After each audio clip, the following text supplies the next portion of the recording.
মুরলির তারিখ ৬ মার্চ ২০২৫। মুরলির শিরোনাম, যে রকম তোমাদের অর্থাৎ আত্মাদের এই শরীররূপী সিংহাসন প্রাপ্ত হয়েছে, সেই রকম বাবাও এই দাদার সিংহাসনের উপরে বিরাজমান রয়েছেন, তাঁর নিজের সিংহাসন নেই।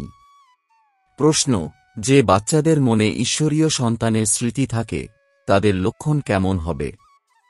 উত্তর, এক বাবার সাথে তাদের সত্যিকারের লভ হবে। ঈশ্বরীয় সন্তান কখনো লড়াই ঝগড়া করবে না। তাদের মধ্যে কখনই কুদৃষ্টি থাকতে পারে না। যখন থেকে তোমরা ব্রহ্মা কুমার কুমারী অর্থাৎ ভাই বোন হয়েছ, তখন থেকে তো নোংরা দৃষ্টি যেতেই পারে না। গীত, আকাশ সিংহাসন ছেড়ে এই ধরিত্রীতে নেমে এসো। ওম শান্তি।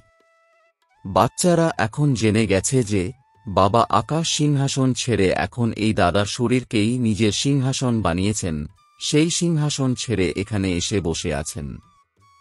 এই আকাশ তত্ত্ব হল জীবাত্মাদের সিংহাসন। আত্মাদের সিংহাসন হল সেই মহাতত্ত্ব যেখানে তোমরা আত্মারা শরীর ছাড়া থাকো। যেরকম আকাশে তারা থাকে, সেরকম তোমরা আত্মারাও অনেক ছোট ছোট হয়ে সেখানে থাকো। আত্মাকে দিব্যদৃষ্টি ছাড়া দেখা যায় না।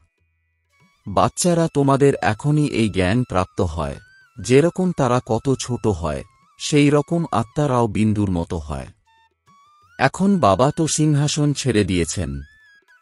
বাবা বলেন, তোমরা আত্মারাও সিংহাসন ছেড়ে এখানে এই শরীরকে নিজের সিংহাসন বানিয়েছ। এখানেও আমার শরীরের অবশ্যই প্রয়োজন হয়। আমাকে আহ্বান করো পুরানো দুনিয়াতে। গায়ন আছে তাই না যে, দূরদেশের বসবাসকারী।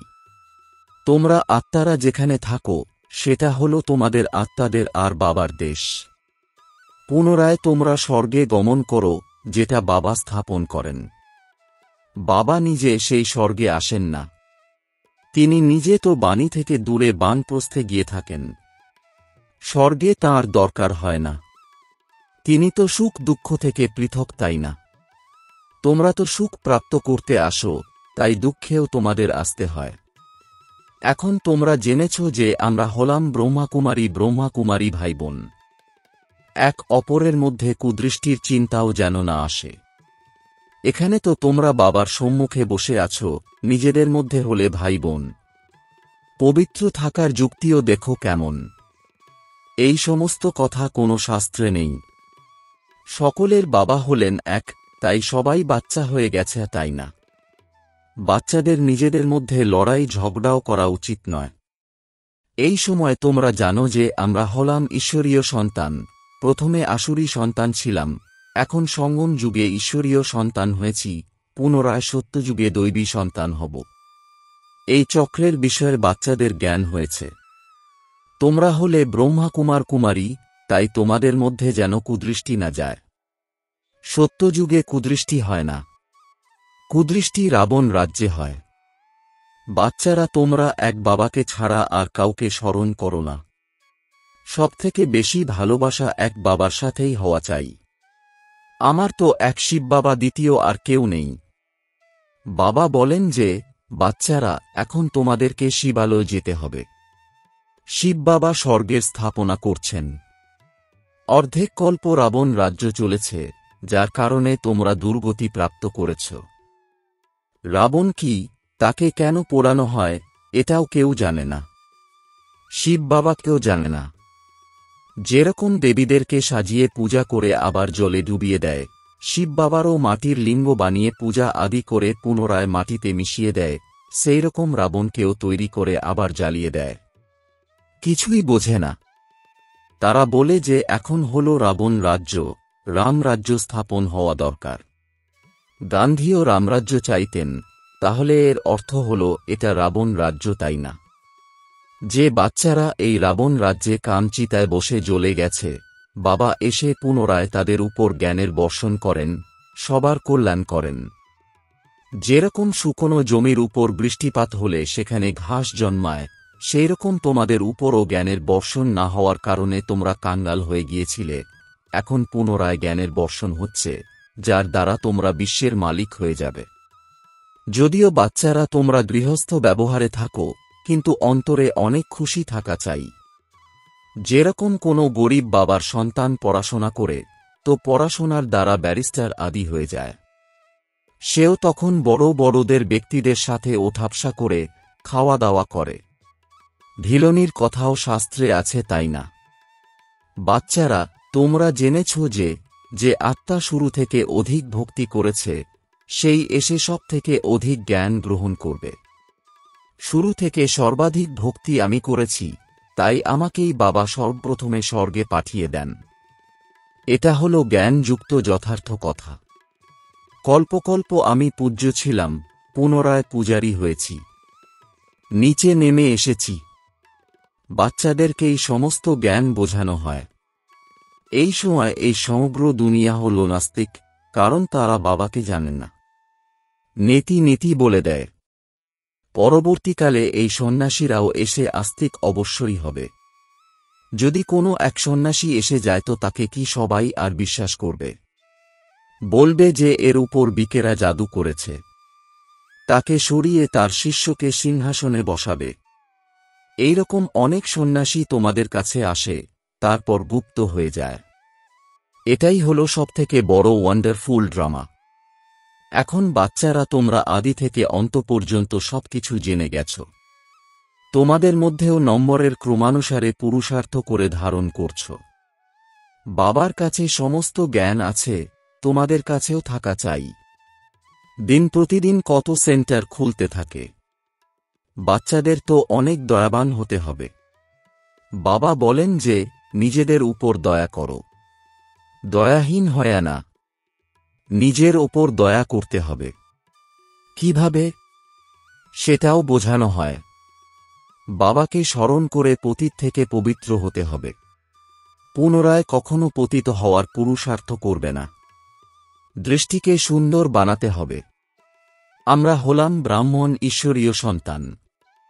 ঈশ্বর আমাদেরকে দত্তক নিয়েছেন, তাই না? এখন মনুষ্য থেকে দেবতা হতে হবে। প্রথমে সূক্ষ্মবতনবাসী ফরিস্তা হবে। এখন তোমরা ফরিস্তা হচ্ছ। সূক্ষ্মবতনের রহস্য বাচ্চাদেরকে বোঝানো হয়েছে। এটা হল টকি, সূক্ষ্মবতনে হল মুভি, মূলবতনে হল সাইলেন্স। সূক্ষ্মবতন হল ফরিস্তাদের। যেরকম ঘোস্টদের ছায়ার শরীর হয়ে থাকে। আত্মা যখন শরীর পায় না তখন সে ঘুরে বেড়াতে থাকে, তাকে ঘোস্ট বলা হয়। তাদেরকে এই চোখ দিয়েও দেখা যায়। এরা হল সূক্ষ্মবতনবাসী ফরিস্তা। এই সমস্ত কথা অনেক বোঝার বিষয়। মূলবতন, সূক্ষ্মবতন, স্থূলবতন, তোমাদের কাছে এই তিন লোকের জ্ঞান আছে। চলতে ফিরতে বুদ্ধিতে এই সমস্ত জ্ঞান মন্থন করতে হবে। আমরা হলাম প্রকৃতপক্ষে মূলবতনের বাসিন্দা।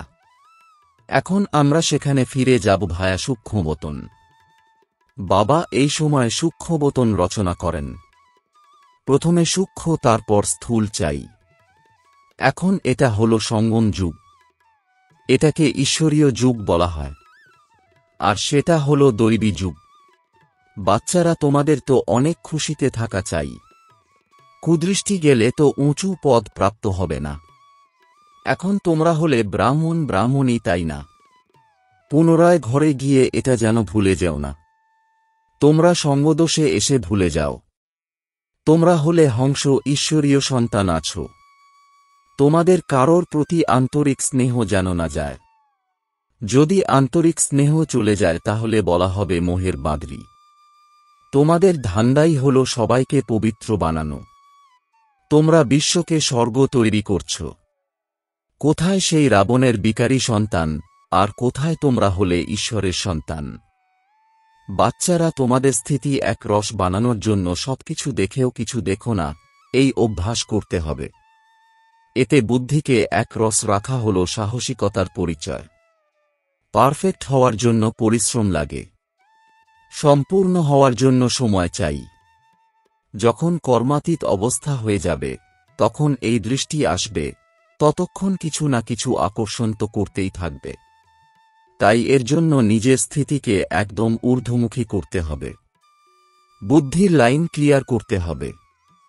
দেখেও যেন তোমরা কিছু দেখছ না, এই অভ্যাস যার হয়ে যাবে সেই উঁচু পথ পাবে। এখন সেই অবস্থা খুব অল্প কয়েকজনেরই আছে।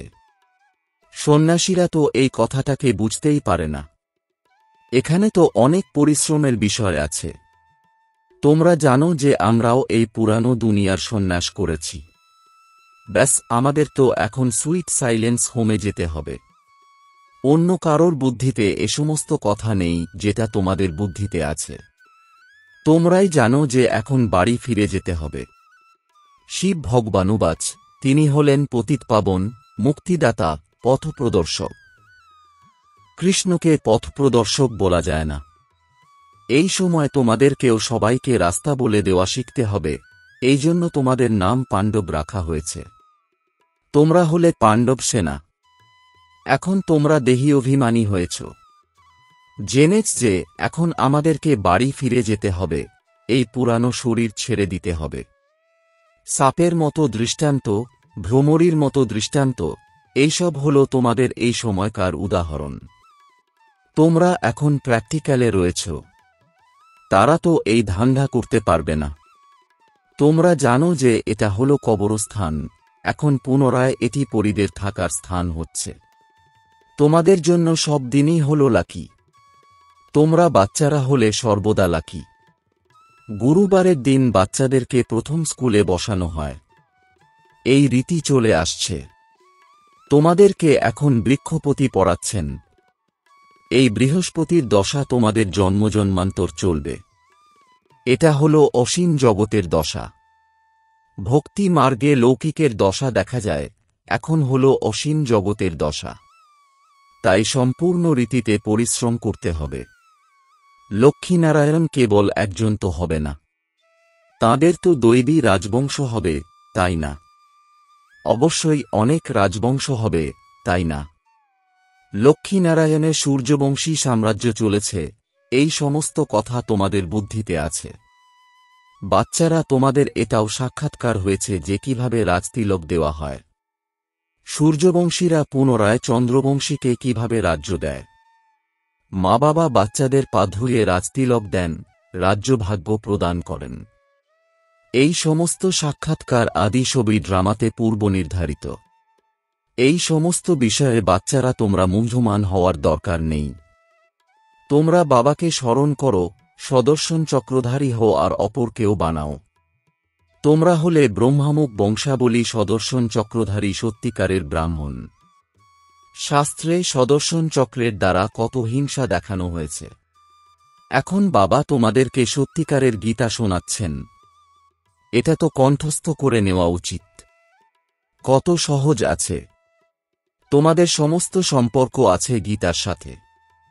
গীতাতে যেমন জ্ঞান আছে তেমনি যোগও আছে। তোমাদেরকেও একটিমাত্র বই বানাতে হবে। যোগের বই আলাদা করে কেন বানানো চাই?